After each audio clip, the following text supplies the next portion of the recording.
the tech boom is what's fueling displacement. So at the very least, Ed Lee could make them do their part to make sure that people have a place to live, and he could do his part to stop displacement. As the mayor of the city is the most powerful elected official, and he's done very little.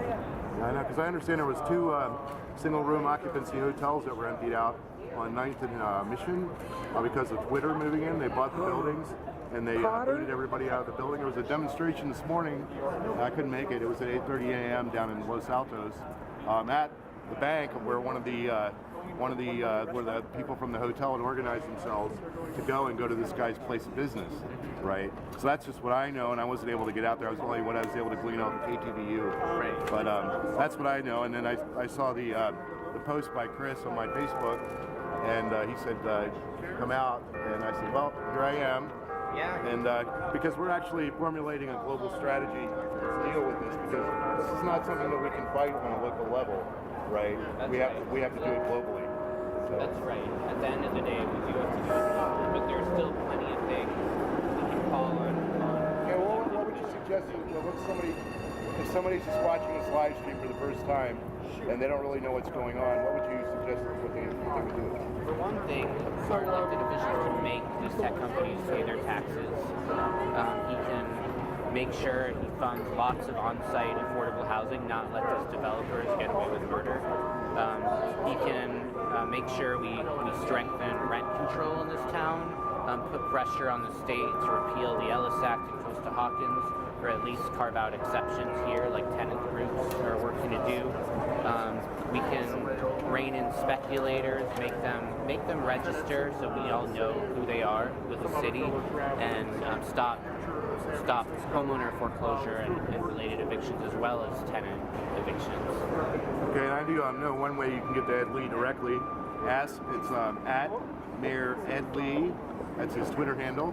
And you can contact him directly to voice your displeasure with his policies at Mayor Ed Lee. Right, and you can look it up on Twitter, and I know that he does hear all his tweets. And you can call him at 554. Well, Salesforce.inc is was set up to help salesmen out into the field to provide, it's to streamline communications. Well, they were toying with the idea about buying facial recognition software, right, to track people with, because this was going to become part of their business model. And when people found out about it and decided they wanted to start releasing it to the press, that's when Salesforce Inc. backed off and they decided not to buy the software, which I believe was developed by an Israeli corporation, Israeli, right, Zionist corporation, not anything against the people of Israel, but the Mossad, they're engaged in all kinds of evil stuff, and this was like some software that was directly related to their modus operandi. So and then they decided to when they heard about that, that's when they backed off. Now I'm not an insider, and I don't have insider information about what goes on with Salesforce, but I'm pretty sure that if they made a sales inquiry into something like that, then they still have some sort of basis for communication. So they're not the all greenwash corporation that we would all like to see them to be. And remind us the name of the corporation. It's called Salesforce.inc. Right. It was in the newspaper yesterday. Yeah, it was in the paper yesterday. If you pick up if you're into it's called in the Chronicle website. Whatever. Who cares about mainstream media anyway? They're starting to become quickly irrelevant in the conversation anyway. They're getting superseded by citizen journos like myself. Freeman Sullivan, just Google me, one word. Freeman Sullivan. And Free Speech TV, yours is good. Free. Whose city? Our city. Upstairs right now, the mayor of San Francisco has invited the CEOs of San Francisco's tech companies to a private lunch to discuss San Francisco's future. No! Has he invited us to lunch? No! Has he asked us about what we think about the future of San Francisco? No! So whose city? Our city! Whose city? Our city! Whose city? Our city! Whose city? Our city! Our message to the mayor and to the tech CEOs is that this city is just not a city for the tech rich, the nouveau rich. and the political class, this is a city for all of us. So when I ask you, whose city, you respond, Our city! whose city? Our city! Our future happening right now as billed in Suite 300 at Salesforce.com. Let's go join them. Yeah! We're hungry. Let's have fun.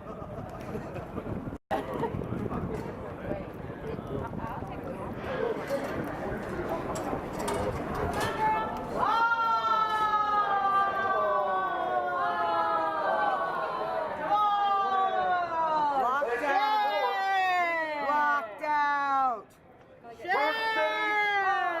Secrets aren't working for the community. Our city. Whose city? Our city.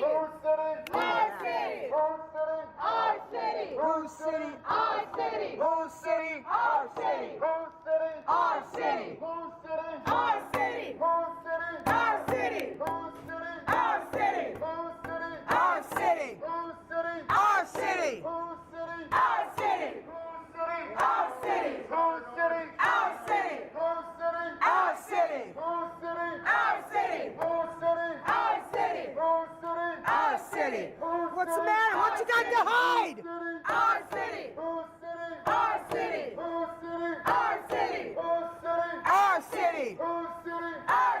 Our city? Whose city? Our city? Whose city? Our city? Whose city? Our city? Whose city? Our city? Whose city? Our city?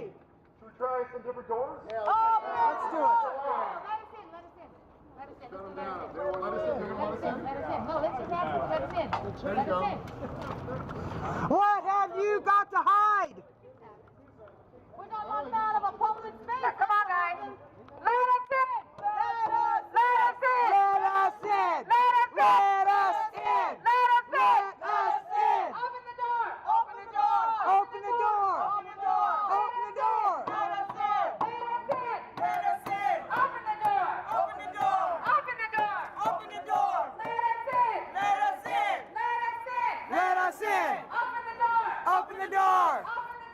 Open the door. Open the door. Let us in. Whose city? Our city. Whose city? Our city. Whose city? Our city. Let us in. Let us in. And Lee, let us in. Ed Lee, let us in. And Lee, Let us in. Ed Lee, invite us in. And Lee, where's our lunch? And Lee, where's our lunch? Ed Lee, where's our lunch? Let us in. Let us in. Let us in. Let us in. Open the door. Open the door. Open the door. Open the door. Let us in. Let us in. And Lee, let us in. Ed Lee, let us in. And Lee, open the door. Ed Lee, open the door. Where's our lunch? And Lee. What about lunch, Ed Lee? What about lunch, Ed Lee? Where's our lunch, Ed Lee? So much more difficult, and it's crazy to try and make it in San Francisco these days. These tech companies, they're making money hand over fist. We've got a tax policy that's basically giving them huge tax loopholes. They should close those at the These minimum. guys would and then- just leave then, right? They go to the next county. Well, I'll tell you what, 2 years ago when they did the Twitter tax break, that was the argument. You ask San Franciscans today, lots of them will say, fine, if you want to go ahead. These guys are making lots of money here. They don't need those tax breaks. We'll just go around the back. They're gonna lock us out there, but at least we tried. Ed Lee, let us in. Ed Lee, let us in. Ed Lee, where's our lunch? Ed Lee, where's my lunch?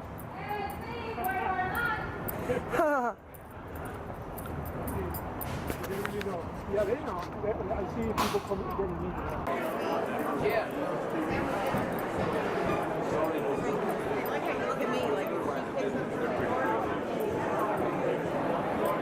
I got in. Nobody else did.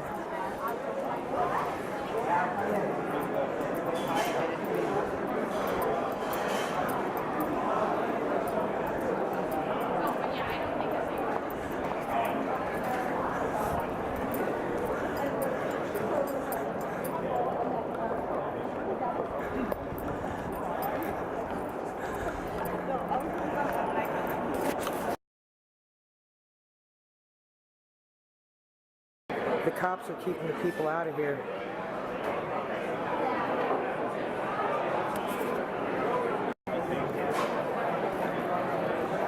There's like so much for a private lunch. Told by the officer that I can't leave by Market Street entrance exit because it's blocked by protesters, so I'm going to go. I have to go through the Mission Street exit. I got up to the meeting room and they told me the meeting was concluding and I couldn't go in and watch the very end of it, so I would have had to register to go in that meeting, so that was the reason they gave me. So I'm going to go tell the people out in front on Market Street what's happening after I get out of here. We got cops and these riot gear protecting the 1%. So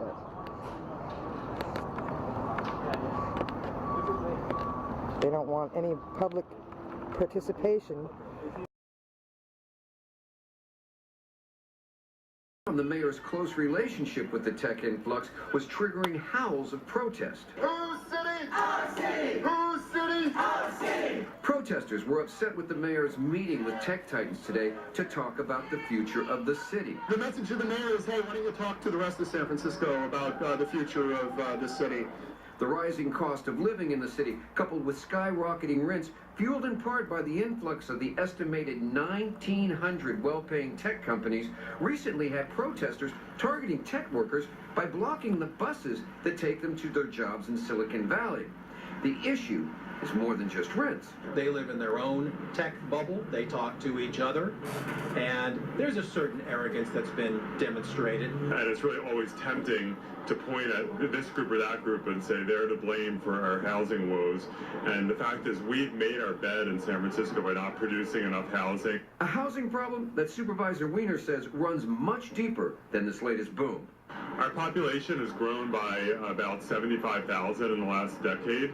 And over that same time period, we produced something like 5,000 units of housing. San Francisco's always been a boom and bust economy. We go up, we go down. When we're down, we want to attract these businesses. When we're up, we fear the consequences of these businesses. So every gift has a dark lining sometimes in San Francisco, and this is no exception. They also find out that it's not just tech that is driving this, it's also the globalization of the economy. There are a lot of foreign investors who want to be in San Francisco right now, and they're willing to pay top dollar, whether it be for a tech company or for a house.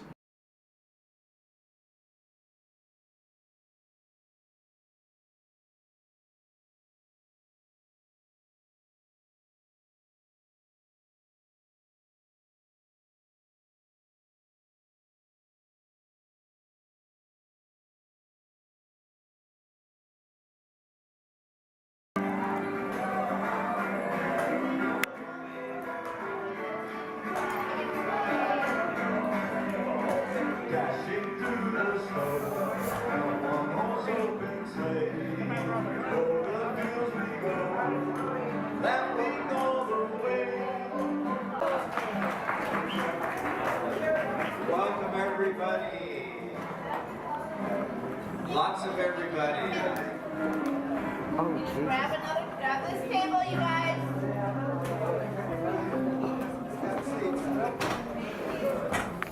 I know you all.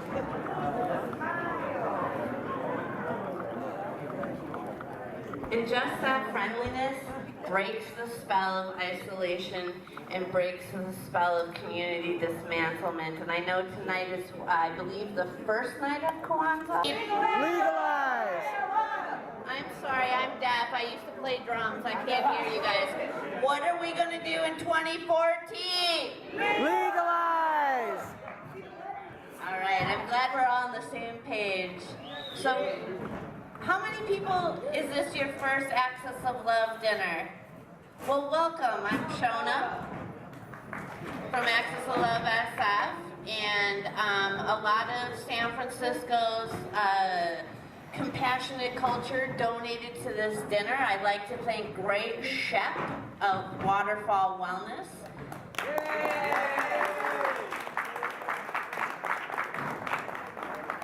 Tariq Alziri from Basa Collective.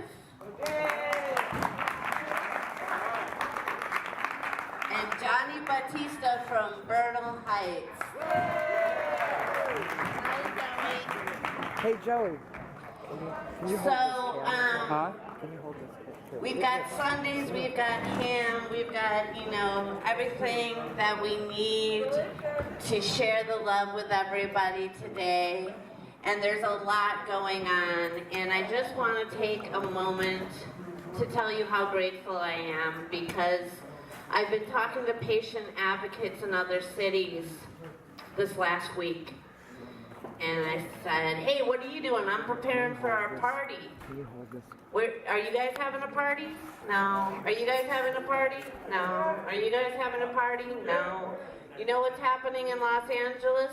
700 collectives are being closed down by Americans for Safe Access, the old Americans for Safe Access with Steph Scher and Don Duncan. They were able to persuade the city council and the voters to oust 700 collectives from the greater Los Angeles area. The only collectives that are going to be on the board, which is 100, are clients of one lobbyist, Don Duncan. So that is not okay. That is so corrupt, it just makes me want to vomit, you know? And then we've got the city of San Jose handing out code enforcement and closing down 80% of their collectives.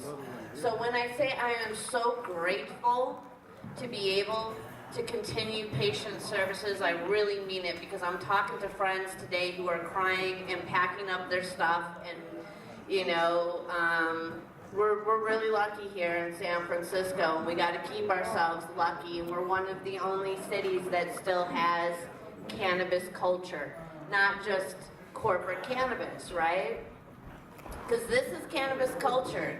Cannabis culture has survived for thousands and thousands and thousands and thousands of years as an agricultural culture, and that means everybody comes to the table together, and there's more of a sense of equity. Cannabis cultures throughout history have not engaged in warfare, but engaged in science, the arts, music, etc. Laws in San Francisco. The first thing Axis of Love did about that is make sure that patients were defined in community stakeholders, that they weren't just talking to people that own businesses. And so we got that in. Yes, indeed, they did call me up and they said, we're going to come over to Axis of Love. We want to interview you on what your concerns are regarding patient access. Who's this, the planning department? The planning department, correct. So they came over, and I had a nice talk with them. The gentleman's name was Aaron Starr, and I gave him the final report of the Patient Advocate Committee of our former Medical Cannabis Task Force, and I also gave him our first year report, which had the patient's concerns and solutions, a lot of which included concerns about people in public housing, in shelters, in youth centers, being asked to leave if they were medicating or smelled of cannabis, while it was fine for intravenous drug users to stay. We found that incredibly, I mean, I don't think anybody should be out in the cold whatsoever, but why should a cannabis patient, you know, we had someone give testimony that they were asked to leave a shelter at 3 o'clock in the morning. Oh. And yeah, most of the time gender doesn't matter, but it was a female. And I just was like, oh my God, you're asking this lady to leave at 3 o'clock in the morning because she reeks of cannabis? Are you crazy? So I handed those reports in, and those reports also included the fact that cannabis isn't affordable. I mean, how many people here can go to a cannabis store in San Francisco and purchase every week? None of us, including myself. I would never be able to have enough money to get the cannabis I need for my seizure disorder. Never in the world would I have that much money a month, unless I just stopped paying my rent, which I'm not willing to choose between the two, you know? And I said, Mr. Starr, when you interview other people in our community and then come up to our working group, can you let me know, hey you guys, can you let me know if anybody else had, is on my team and expresses concerns about affordability and compassionate care and us being included in Healthy San Francisco? Well, he came to our table at City Hall, which we had HopeNet at, we had Waterfall Wellness, Bernal Heights, Hemp Center, a few patient advocates. So it's a small working group to kind of rebuild our task force eventually if we can show that we can all kind of push forward. And there might be two teams. There might be, maybe some people, maybe the high heel, the well-heeled lobbyists may never join us. That's fine. But at least we're rebuilding through President Chu. When Aaron Starr came to the table, he said, yes, I've already been interviewing some city stakeholders. Who have you interviewed? Stephanie Tucker, people who are on the task force or worked on the task force with me are going to laugh at these names. I'm looking at you, Marquise. You're going to think this is funny. Stephanie Tucker, Patrick Goggin, Kevin Reed. These are all very lawyers, business owners. None of them mentioned affordable care or compassionate care. Never. And that's why we need to make sure that patient advocates always have a seat at the table, because these folks are not going to speak up for us unless we get our reps to the table. And it's not to say that they don't have compassion programs at their collective. It's not to say that, they don't care about people or whatever. It's just not their priority. So I think that should resonate with all of us, and with the need to know that we're one of the few groups across California that's gathering for a patient's Christmas. This is so important, keeping this connection with each other.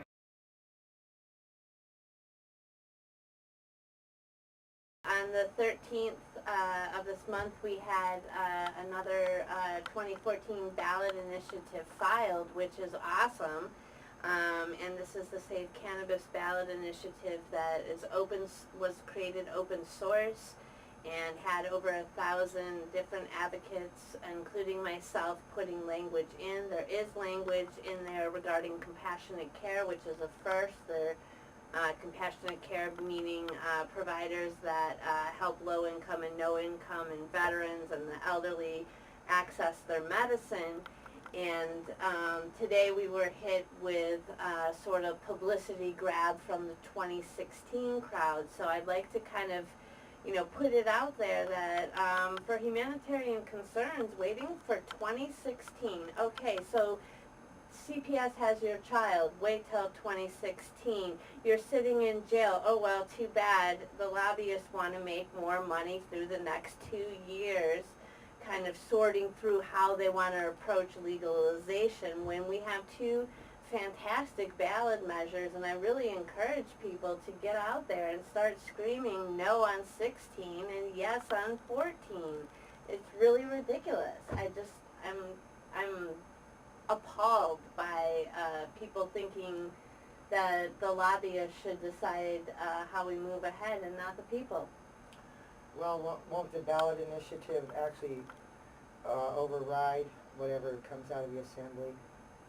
Well, I think the ballot initiative will, it will definitely be a remedy to whatever comes out of the assembly this year in January. I'm sure they're going to go again for their course of monopoly through Tom Amiano, and hopefully one of the two ballot measures will pass and destabilize that effort. But meanwhile, I think having the task force for 2016 come out with all of this today is a real kind of it's a punch in the face, and it's a pushback on the real activists and the people that really cared to put together a ballot initiative for 2014.